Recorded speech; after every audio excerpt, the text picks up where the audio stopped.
Graça e paz, queridos irmãos. Esse é o canal Discipulando pela Bíblia.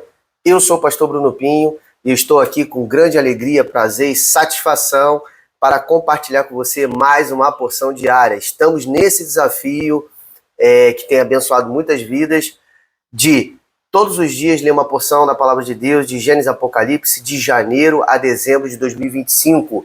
Você é meu convidado a participar e mudar todas as dinâmicas da sua vida através de uma cultura bíblica de leitura diária da Palavra de Deus. A Palavra de Deus é vida, é poder. Se você acredita que esse canal é relevante, então curte aqui esse vídeo, comenta, manda suas dúvidas e principalmente se inscreve no canal para você não perder os vídeos que são postados aqui diariamente. Todos os dias teremos vídeos. Isso daqui, queridos, é dentro dessa simplicidade, que nós temos aqui apenas um celular, que está aqui me gravando, uma mesa e um pão, que a gente tem o prazer de compartilhar com o seu coração, ok? O conteúdo hoje está muito denso, muito vasto, então chega de introdução, vamos para a porção do dia, capítulos 5 e capítulo 6 do livro de Números. Eu quero começar dizendo que o livro de Números é um livro que vai revelar o cumprimento prático das leis que outrora foram designadas, relatadas pelo próprio Senhor a Moisés, nos livros de Levítico, principalmente nos livros de Levítico e também no livro do Êxodo. Algumas coisas também foram pinceladas ali. Então, nesse capítulo específico, Deus inicia falando sobre a questão de retirar todo leproso e todo impuro do meio do arraial. Para quê, queridos? Qual foi o motivo de Deus pedir para que pessoas sejam afastadas e retiradas do meio do povo? Parece, é maldade? Não.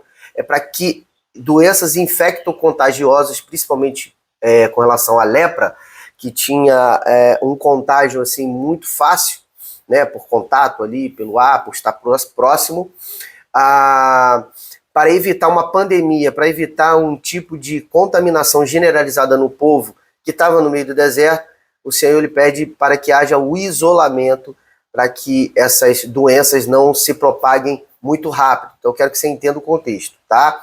Mas isso é o mesmo tipo de instrução que foi relatado nos livros anteriores que a gente já leu, ok? Esse assunto sobre manter a pureza, isso a gente está falando de uma questão de pandemia, de doença, de contaminação para o povo. Mas, na verdade, no versículo 3, tem ali o ponto central do que, por que não pode ter impureza no meio do povo de Deus. Tá? Versículo 3, o Senhor fala assim, depois de pedir para retirar os impuros, para que não contamine um arraial no meio do qual eu habito. Então Deus é um Deus puro e santo, não pode se manifestar e habitar no meio de um lugar impuro, entende? Então Deus precisava manter tudo isso limpo. E aí, queridos, entra uma questão assim, bem peculiar, né? E vai falando agora sobre outro pecado, o pecado da traição, do adultério. Ok? Deus, ele tratava a questão do adultério, da traição, de uma forma assim muito dura, muito séria. E aí ele começa a relatar, né, dentro de uma lei para o povo, de quando o marido desconfiasse de que a sua mulher já casada, né, o marido, tivesse adulterado, era necessário apresentar essa esposa diante do sacerdote, onde seria levado uma oferta, até interessante o nome, uma oferta de cereais por ciúme. Olha só que coisa, né, queridos? O ciúme impera desde sempre. E aí, debaixo dessa oferta, vai ocorrer uma cerimônia um pouco diferenciada, um pouco até estranha dentro da nossa cultura, aonde o sacerdote ele vai pegar uma água, ele vai misturar com o pó da terra, ali próximo ao tabernáculo, vai misturar essa água, e essa água dentro do jarro ali, ele vai simbolizar uma água contaminada, uma água amarga. E aí o sacerdote ele vai questionar a mulher publicamente, se houve ou não houve traição. Caso a mulher não tenha tido traição e foi apenas um ataque de ciúme do marido, né, essa mulher ela se torna livre, ok? E abençoada. E por consequência, esse tipo de ato público vai gerar o quê? Novamente um equilíbrio e a restauração da confiança dentro do relacionamento do casal. Então ali é eliminado qualquer espécie de dúvida e começa a haver novamente um equilíbrio dentro do relacionamento. Agora, caso realmente ela tenha adulterado, ela deveria ingerir essas águas amargas, essa água com o pó da terra, simbolizando a ingerir o próprio pecado, né, que ela cometeu em oculto, não foi pego em flagrante, mas ali ela confessou. Então ela precisa ingerir isso, e a partir daí o sacerdote vai liberar uma maldição sobre a vida dela, liberando sobre a vida dela doença, fala sobre o ventre inchado e a infertilidade. Aquela mulher, ela fica ali selada, né, com um selo de maldição por causa desse tipo de pecado que Deus ele não compactua com nenhum tipo de pecado, querido, mas esse tipo de pecado é uma coisa muito dura para Deus. A questão da fidelidade é levado muito a sério a Deus, ok? E aí vamos lá, esse ritual um pouco estranho e tal, diferente. Agora, esse ritual público, eu queria deixar uma reflexão para você. Aponta para uma questão de justiça divina. Por quê? Porque ele coloca tudo às claras de forma pública. Para quê? Para buscar revelar toda a verdade. Tem uma desconfiança, mas qual é a realidade? Qual é a verdade? Então tem um julgamento onde vai revelar tanto a questão da culpa, quanto a questão da inocência de forma pública. Então não é uma questão só de expor, é uma questão de expor a verdade, a realidade, ok? Deus detesta a traição, queridos. O adultério é algo muito baixo, vil. É como se você apunhalasse uma pessoa pelas costas, quem divide a própria vida contigo. Então é considerado um pecado terrível diante dos olhos do Senhor e que tem consequências muito duras. Que Jesus nos livre desse mal e fortaleça nossos corações contra esse pecado, ok? Agora vamos para o capítulo 6, que é a segunda parte da porção do dia, e tem aqui coisas extraordinárias, eu quero entrar junto com você.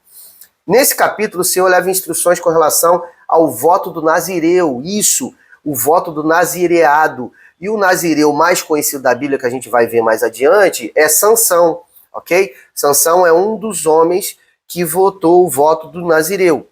A gente vai explicar aqui um pouquinho o que é esse voto do nazireado.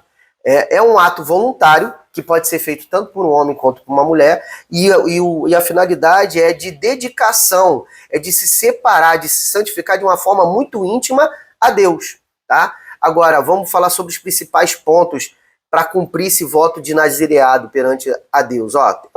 Não é muito complexo, vamos lá. Primeira coisa, não comer e não beber nada que fosse proveniente da videira, ou seja, comer uva, suco de uva, vinho, etc. Outra coisa, não podia tocar em nada morto. Mesmo que fosse o funeral dos próprios pais, o nazireu, em estado de voto, ele não podia nem carregar ali o caixão, nem tocar no morto. Outro ponto importante do voto do nazireu, você vai lembrar de Sansão, não pode cortar o cabelo. Enquanto estiver cumprindo o seu voto, você não pode cortar o cabelo, aparar, nada. É deixar tudo ao natural. Lembrando que o voto do nazireado, ele tinha um prazo pré-estabelecido, então não era eterno. Ele tinha um prazo determinado. Senhor, eu vou me consagrar durante 15 anos, vou fazer um voto de nazireu ao Senhor. Então você está se consagrando, naquele período você está de forma voluntária querendo se aprofundar na intimidade com Deus. E aí todos esses pontos, a videira, o corte do cabelo, não tocar em nada morto, você vai ter que cumprir de forma rigorosa e religiosa até o final desse prazo. Agora, mais adiante nesse capítulo, é explicado o quê? As ofertas a serem trazidas após o cumprimento do prazo pré-estabelecido do voto de nazireu. Entende? Então, quando termina o voto, é necessário o votante se apresentar ao sacerdote diante do templo e levar animais para uma oferta por expiação do pecado, uma oferta para o holocausto e uma oferta pacífica, ok? Juntamente com cereais e pães também a serem ofertados no dia. Então, após fazer os sacrifícios, por último ali, ele vai rapar a cabeça, ele vai cortar os fios de cabelo, e esses fios eles vão ser oferecidos, vão ser lançados no altar da queima do junto com o sacrifício pelo pecado, não, pelo pecado, pelo holocausto, é a oferta pacífica, perdão, queridos. Então, quando eles fazem a expiação do pecado, depois o holocausto, depois quando vai ofertar a oferta pacífica, que é aquela oferta de comunhão, que eu já expliquei para vocês no livro de Levítico, onde o sacerdote se senta com o ofertante, com o votante, né? E ali eles uma parte é queimada ao Senhor, outra parte é celebrada uma comunhão, um comer na mesa junto com eles. E os fios de cabelo do nazireu é lançado naquele altar que está queimando ali, que está preparando a oferta pacífica. Ok? No final do capítulo, o Senhor ensina a bênção sacerdotal. Olha que interessante, queridos. Para que Arão e seus filhos abençoassem e liberassem sobre o povo. Eu queria deixar aqui uma reflexão para você, que essa bênção sacerdotal é praticamente aquilo que inspira aquilo que nós vemos hoje, aquilo que nós vimos os apóstolos fazer no Novo Testamento, que é a chamada bênção apostólica. Daqui é a primeira bênção a ser liberada e ensinada de forma prática. Ok? Isso equivale ao que nós vemos hoje nas nossas igrejas como a bênção apostólica. Eu queria encerrar esse vídeo de forma diferente, lendo essa bênção sacerdotal que Arão deveria liberar sobre o povo, e depois eu encerro o vídeo. Olha que bênção maravilhosa. Versículo 22 do capítulo 6 de Número diz o seguinte: o Senhor disse a Moisés: fale com Arão e com seus filhos, dizendo que abençoe os filhos de Israel do seguinte modo: o Senhor os abençoe e os guarde. O Senhor faça resplandecer o seu rosto sobre vocês e tenha de vocês. O Senhor sobre vocês levante o seu rosto e lhes dê a paz. Assim os sacerdotes porão o meu nome sobre os filhos de Israel e eu os abençoarei. Uau, cara! Isso é incrível. O prazer do coração de Deus, querido, nós vemos uma série de leis sendo dadas por Deus para que seja ensinada ao povo, ok? Nós vemos isso. A lei é para quê? Para dar um caminho, a lei é para dar um limite. Só que o prazer que está no coração de Deus não é só lançar uma lei sobre o seu povo, mas é no final de tudo isso, quando tudo estiver alinhado, quando tudo estiver entendido sobre suas leis, sobre seus caminhos, o desejo do coração de Deus é liberar bênção sobre seus filhos. Você e eu somos filhos de Deus e logo temos direito a acessar esse lugar gracioso da presença de Deus, aonde nós acessaremos recompensas eternas que Ele já preparou para nós desde a fundação do mundo, ok? Então pense sobre isso, procure esse lugar e seja ricamente abençoado. Até aqui, meus queridos, eu deixo a graça e a paz do Senhor Jesus para vocês.